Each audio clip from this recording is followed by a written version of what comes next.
les marchés financiers avec IG Markets, CFD Trading.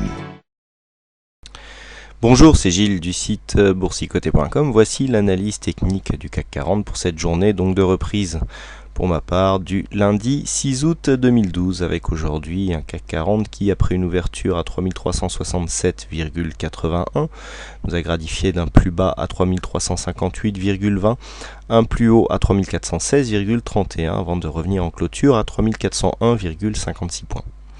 Le CAC 40 gagne 0,80% sur cette séance, un peu plus de 27 points gagnés par rapport au cours de clôture de vendredi. Donc pendant mon absence, je vais me permettre de faire un petit récapitulatif de la situation technique, puisque on s'était quitté sur cette bougie, il me semble. Donc on avait déjà ici inscrit ce support qui était le repère un petit peu de la tendance haussière. On voit que ce support a été franchi ici sur un gap de rupture, donc gap de rupture assez large, très puissant, puisqu'on est revenu directement chercher ici le comblement du gap donc qui avait lieu entre le 28 et le 29 juin.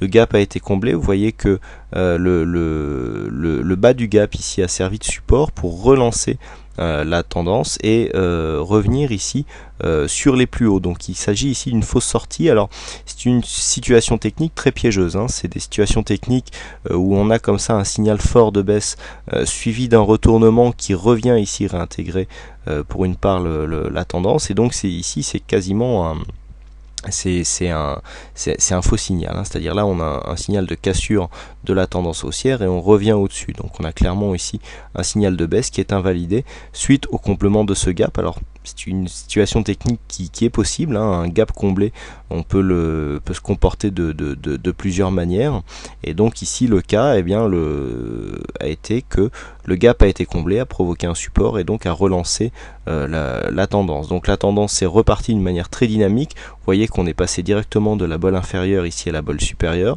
On s'est affranchi donc de cette résistance technique qui était une résistance majeure, 3288 je le rappelle, qui correspondait ici au plus haut de cette séance. On l'a franchi sur un gap. Vous voyez qu'on est bien revenu chercher dans un premier temps cette zone de résistance comme un support. Ici nous avons une phase de consolidation horizontale, et là encore une fois deuxième faux signal avec une baisse très forte. Donc là on a recassé ici le support, donc plutôt que de repartir à la hausse directement avant de repartir à la hausse sur deux séances avec de très forts volumes, repartir à la hausse. Donc on a eu ici cette zone de point haut qui était très significative, puisque elle correspond au plus haut de cette séance du 2 août, à savoir les 3374,84, et donc le plus haut qui est aussi la clôture de vendredi dernier à 3374,19 points.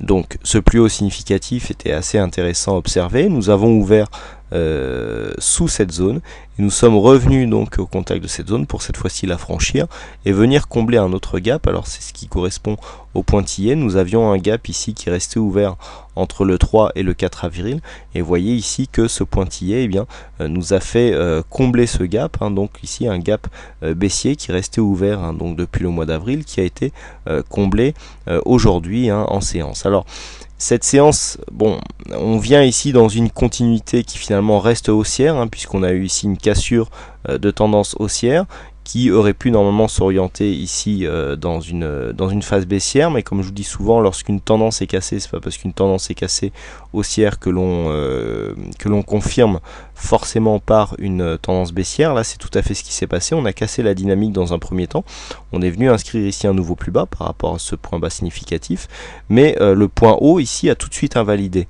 la tendance baissière, puisqu'on est revenu se placer au-dessus de ce point haut, de ce précédent point haut significatif. C'est-à-dire qu'on a une succession de points bas ici qui est de plus en plus bas, avec une dynamique ici qui s'accélère, mais tout de suite on invalide. On aurait pu tracer ici une résistance. Donc lors de cette séance qui s'est ouverte donc sur un gap haussier qui a été comblé et donc qui a clôturé sur un plus haut, donc gros signe de force, et encore une fois on ouvre sur un gap et ensuite on consolide.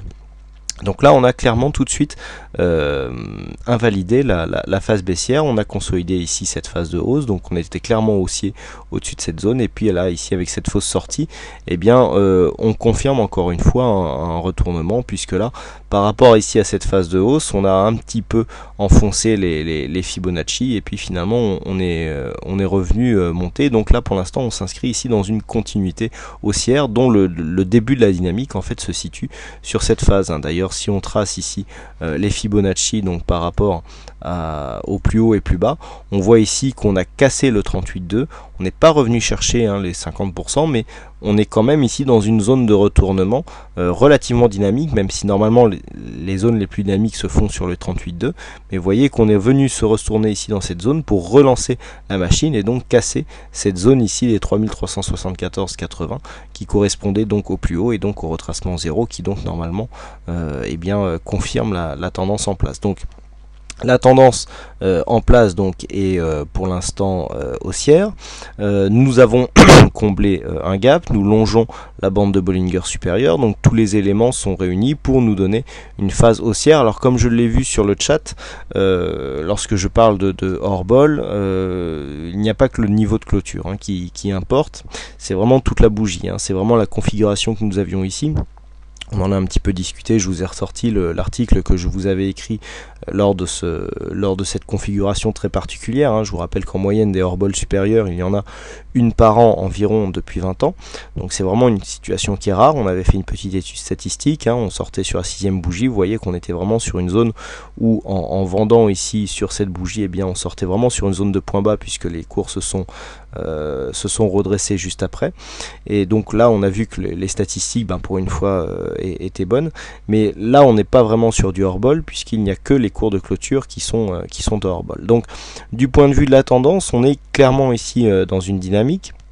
Alors au niveau du RSI, on voit bien ici la fausse sortie puisque nous étions, alors là on est sur une phase où il n'y a rien n'a été retracé, le support était déjà présent avant que je vous laisse pendant mes vacances, et donc on voit clairement ici la fausse sortie puisque les cours réintègrent ici et que l'on est venu quasiment rebondir sur cette zone de support. Donc on a vraiment repris une dynamique haussière du point de vue du RSI, et nous allons voir que sur les autres indicateurs, nous retrouvons encore une fois cette invalidation. Au niveau du stochastique, donc ici on est en zone surachetée. Je rappelle, stochastique toujours très volatile comme indicateur. Alors ce qui est intéressant aussi sur le MACD, c'est que l'on voit aussi là cette invalidation, puisque regardez, on est ici, on vient marquer une phase de retournement relativement propre ici, donc là on marque la dynamique, et puis là il semble qu'il y ait un retournement, mais regardez, ça je vous le dis souvent, c'est une configuration qui arrive de temps en temps, un peu comme ce que nous avions eu ici. On vient marquer ici un retournement, mais juste après l'histogramme revient se placer au-dessus du précédent, donc du retournement. Donc là c'est clairement un faux signal qui est tout de suite invalidé, puisque on reprend ici la dynamique qui était en cours sur le MACD. Donc on voit que le RSI et le MACD nous montrent quasiment les mêmes signaux, et donc on voit ici entre jeudi et vendredi l'invalidation donc de ce retournement baissier qui est très rapide, puisqu'on a ici un histogramme qui revient se placer au-dessus. Donc là, du point de vue du MACD, clairement ici nous sommes en tendance haussière, alors avec des volumes très particulier, puisque nous avons des volumes donc qui montent ici lors de ces phases dynamiques, et puis là on a eu rouge vert, donc là une forte baisse ici mais qui est reprise. Donc là vous voyez qu'aujourd'hui on se place dans une continuité, puisque nous sommes quasiment dans la moyenne des 20 dernières séances, et puis au niveau de la volatilité, donc de fortes hausses de volatilité lors des séances de jeudi-vendredi, donc avec des déclarations et donc une volatilité, vous voyez, en moyenne qui commence à remonter. Alors on a touché ici un point bas au niveau de la moyenne mobile 20. J'en avais parlé, c'était vieux, il me semble que c'était l'année dernière. Je disais qu'en général, lorsque l'on avait une stabilisation et puis que la volatilité comme ça arrivait entre 1 et 1,5% de volatilité intraday, en général on avait des pics de volatilité qui remontaient et qui faisaient remonter donc justement cette moyenne de volatilité. Donc là encore une fois, cette constatation s'est révélée exacte. Donc bon, là pour jouer les prochaines séances, on est clairement ici dans une phase haussière. Il n'y a pas de gros signal de surachat, puisque je rappelle le RSI, même si nous sommes ici sur une zone assez haute, on est encore loin de la zone de surachat, le stochastique vient juste de rentrer dans sa zone de surachat, donc on peut tranquillement aller ici vers la zone des 3430. La zone à ne pas dépasser durablement, je dirais, c'est toujours cette zone ici des 3290 points, hein, qui constitue un support intéressant, puisqu'on avait ici cette zone de support qui précédemment était une résistance, hein, donc on avait ici ce point haut, et puis là on revient, on se replace au-dessus, on se rappelle ici cette phase qui est invalidée clairement par les indicateurs, donc c'est toujours cette zone ici 3290 qui représente le point bas ici de la zone dynamique. Donc on vient de marquer un nouveau plus haut. Nous avons un support qui pourrait se dessiner ici sur la zone des 3374, donc dans la continuité dynamique directe, on surveillera cette zone ici 3375, on va arrondir. Donc tant que nous sommes au-dessus de 3375, la dynamique directe très court terme est toujours haussière, et donc sous cette zone, eh bien, entre 3375 et 3290, eh bien, nous avons une zone de, je dirais, de ralentissement de la dynamique, avec donc une remise en cause de cette dynamique ici sous 3290 points. Donc voilà pour cette analyse technique, bon, qui se veut un peu plus complète que d'habitude du fait de mon absence. Je voulais un petit peu replacer la configuration dans son contexte. Voilà, donc aujourd'hui c'est Joss, hein, qui a gagné au jeu du fixing, donc bravo à toi Joss, et puis quant à moi il ne me reste plus qu'à vous souhaiter à toutes et à tous une bonne soirée, bonne chance dans vos trades, et je vous retrouve donc dès demain et pour tout le mois d'août pour de nouvelles analyses techniques en vidéo. Voilà, bonsoir à tous. Les marchés financiers avec IG Markets, CFD Trading.